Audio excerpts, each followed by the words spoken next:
SPG, striktong patnubay at gabay ng magulang ang kailangan. Maaaring may masiselang tema, lengguwahe, karahasan, sexual, horror o droga na hindi angkop sa mga bata.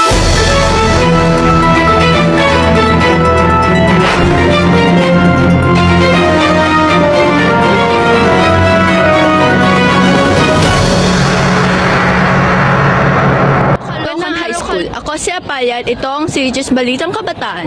Ngayong araw bibigyan natin ng pansin ng 3 tampok na pagtatanghal, sabayang pagbigkas, sayawan at cosplay.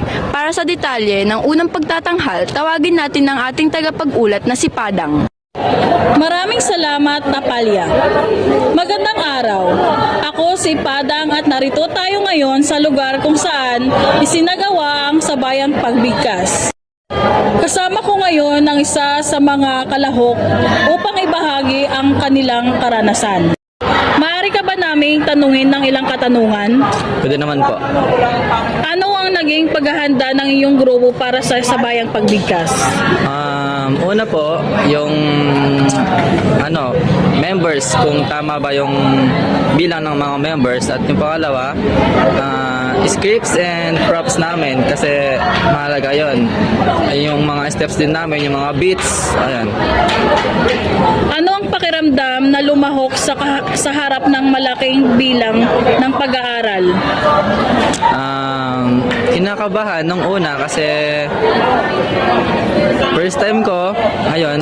Pero nung kalagitnaan na ng sabay magbigkas ay nawala na yung kaba.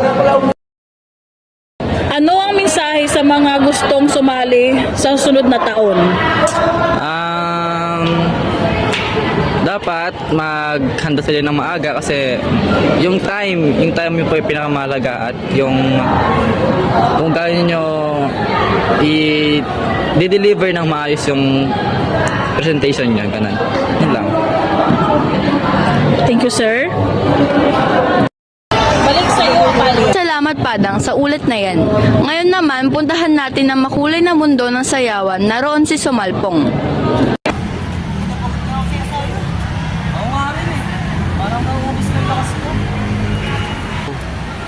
Kailangan ng dagdag sigla, ilo ang sagot. Salamat Apalya, ako si Sumalpong at narito tayo ngayon sa gym kung saan ginanap ang Sayawang 2025. Makikita rito ang malulupit na galaw at malikhaing choreography mula sa bawat grupo. Kasama ko ngayon ang isa sa mananayaw. Pwede ba kitang tanungin? Sige lang po. Narito ang katanungan. Paano nyo hinanda ang sarili para sa sayawan? Lagi kami nagpa-practice po, tas lagi po namin pina-perfect kada practice. Okay, thank you. Next question. Ano ang pinakamasayang bahagi ng pagpe-perform sa entablado? Yung sumaksis po kami or nagtapan sa sayaw. Yun lang. Salamat po. Last, sa tingin mo, paano nakakatulong ang pagsayaw sa mga estudyante? Nakatanggal stress at lungkot. Lalo na pag nanalo kayo sa sayaw, siyempre, masaya ka talaga.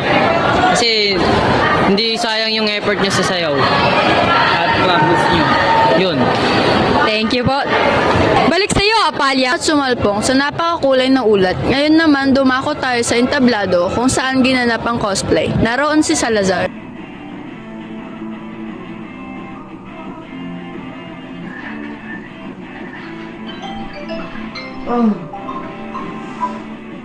Pasok na naman.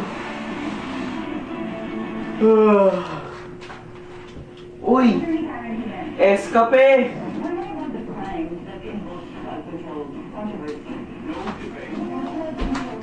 Subukan niya to. Tara. Simulan ang bawat produktibong araw. Mag-eskape. Matapalya, ako si Salazar at narito tayo sa Silid Entablado kung saan itinanghal ang cosplay. Isang dulang nagpapakita ng emosyon at husay sa pag-arte ng mga mag-aaral sa Caloocan High School. Kasama ko ngayon ng isa sa mga gumanap sa dula. Pwede ba kita tanungin tungkol sa iyong naging karanasan sa Okay, nung una, ang ginawa ko muna, parang nag-isip muna akong sasaliw kasi busy kami nung time na yon. So, kinonvince ako ng mga friends ko since sabi daw nila may potential daw ako, ganito, ganyan. And then after nun,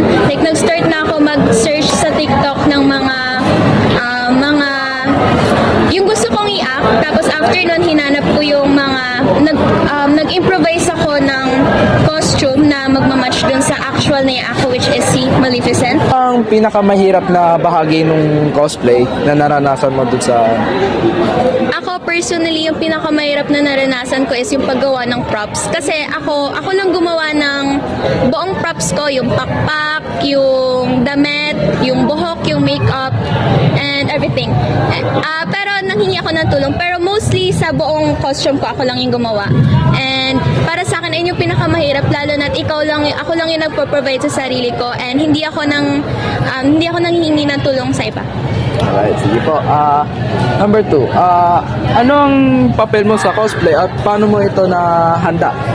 Ang inak ko ay si Maleficent. So, paano ko ba siya inak? Inak ko siya in a way na inaral ko yung accent niya, which is yung British, and also yung facial expressions niya na fierce and bad girl. Ano naman natutunan mo pagkatapos na mangyari ang cosplay na to? Natutunan ko na kaya ko pala siyang gawin, kaya ko i-present yung sarili ko, kaya kong mag-pageant, and kaya kong maging confident sa harap ng madaming tao. Maraming salamat mula rito sa cosplay. Balik sa'yo, Apalia.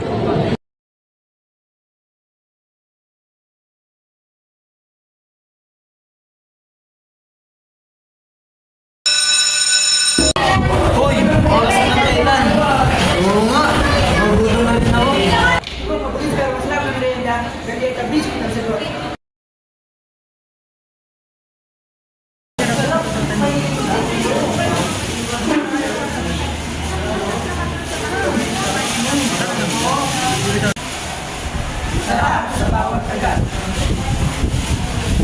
Maraming salamat sa ating mga reporter. Tunay ngang puno ng talento at pagkamalikhain ang mga mag-aaral ng Caloocan High School. Mula sa sabayang pagbigkas, sayawan at cosplay, patuloy na napapatunayan ng kabataan ang kanilang husay at sining. Ako si Apalia para sa CHS Balitang Kabataan. Magandang araw sa inyong lahat.